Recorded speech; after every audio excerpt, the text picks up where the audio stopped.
Hey guys, as you can see, I switched locations, and this chair squeaks like a son of a gun. I might change that up. But what do you think about this location versus the previous one? If you've been watching these videos, this one's definitely a lot greener. It's probably like a more pleasant background to look at. But let me know what you think. Anyways, in this video, I want to talk about personal development, specifically the three pillars that I kind of believe are at the tip of it. And I want you to stick around to the end of this video. My goal, like when I make any of these videos, is to kind of provide my own nuance and spin on some of these things and just kind of what's helped me and some of my experience to hopefully help you. Maybe there's a handful of people out there that would find this information helpful and, maybe benefit them in some meaningful way. So let's go ahead and get on into it. So the first pillar is your body. And I kind of touched on this in another video, but in the word personal development, and this is going to go through like the other 2 points that I'm going to include here, but the key word is personal, right? So this is for you, because I don't think you can truly be as effective as you can be if you're focusing on all these other things. Like, you got to, in a way, be selfish. Like, you have to focus on yourself, get yourself right, and when you get yourself right, then you can help other people a whole lot more effectively than if you're trying to improve yourself in all these other areas. It's like you got to get yourself straight before you can be as effective as you possibly could be in other areas.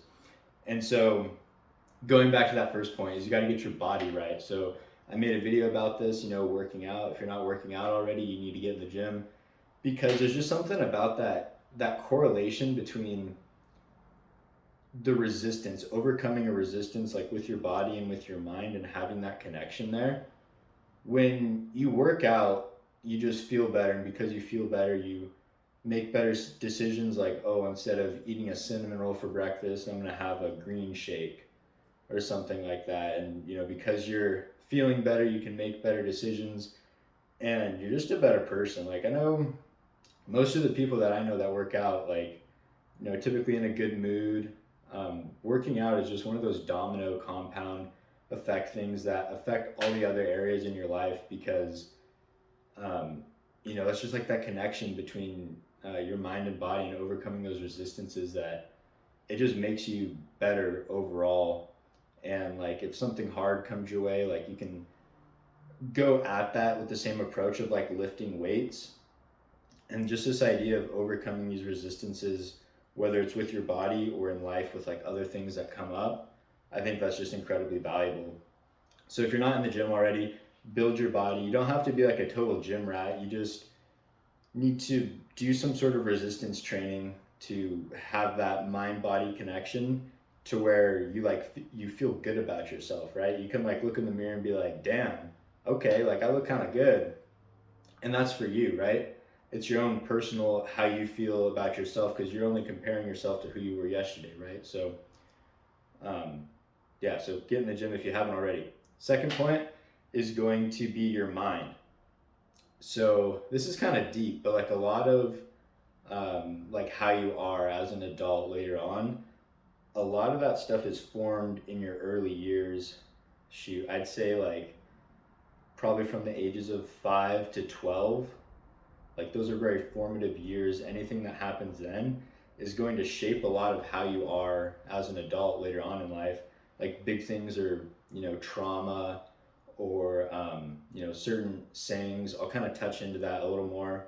But you have to get your mental health right, and you have to get your mind straight, because that's literally one of the biggest limiting factors. It's like that Henry Ford quote: if you think you can, you can. If you think you can't, you can't. Something along those lines. And so, so say you have like you experience trauma when you're younger.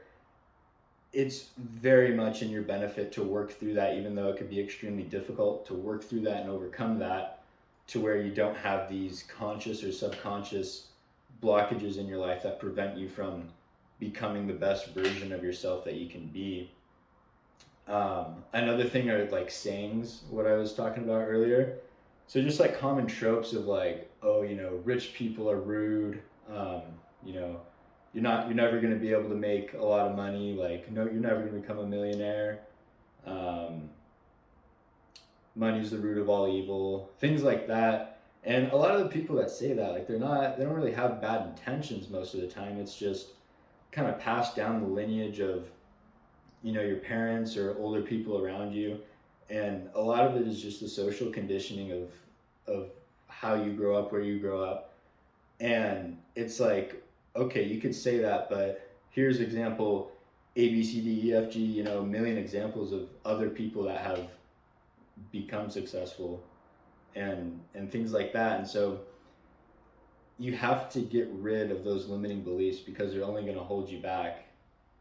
And so you got to get your head straight, because if you like ask yourself this question, do you truly think in your heart of hearts that you could accomplish anything you set your mind to?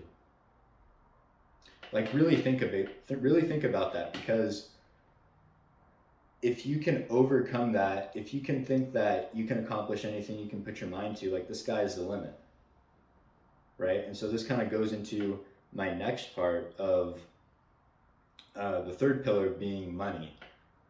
So money's like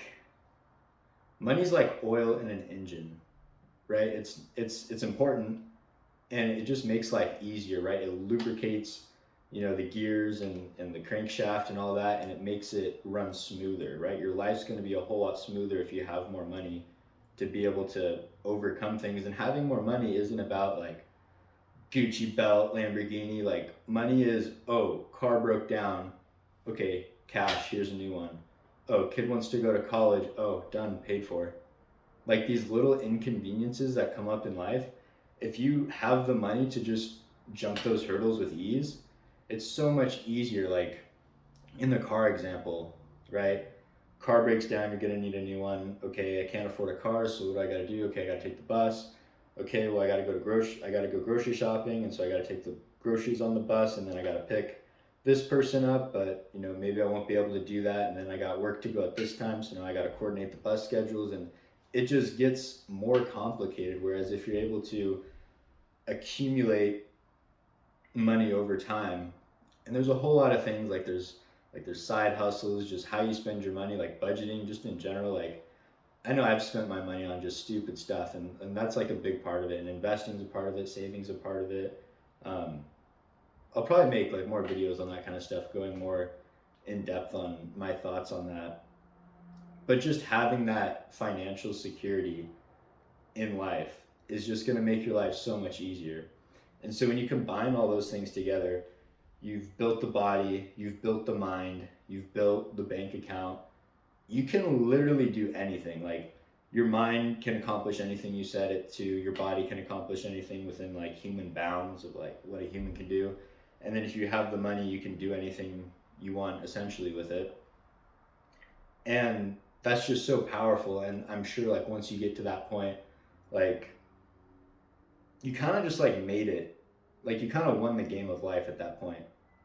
But I would venture to say that once you get to that point, there's multiple levels on top of that, because I would think it'd be very similar to like when you get something you really wanted. Maybe it was like a car or a toy or some achievement. You think like, oh, I'll make it when I get this, and then you get that, and it's good for like a month or something, and then it wears off, and you're like, okay, what's the next thing? What's the next thing? What's the next thing? You like get back to baseline after you accomplish that. But I don't know what tangent I was going on with that. But basically, those are the three pillars. Get your body straight, get in shape, get in the gym, do some resistance training to where, you can look in the mirror and be like, damn, like that person looks good. I like the way I'm looking. Get your head straight. Make sure the voice in between your ears, is saying the right stuff, because that's going to limit you, consciously or subconsciously. This like programming that we have when we're younger and into our early years, like, we got to get our mind straight to where you can actually accomplish anything you set your mind to.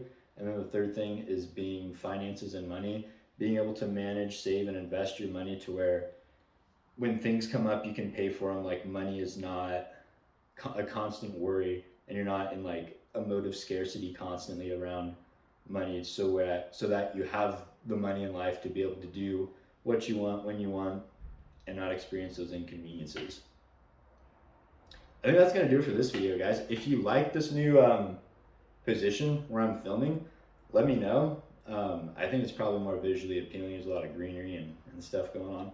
But yeah, take care, guys. Peace.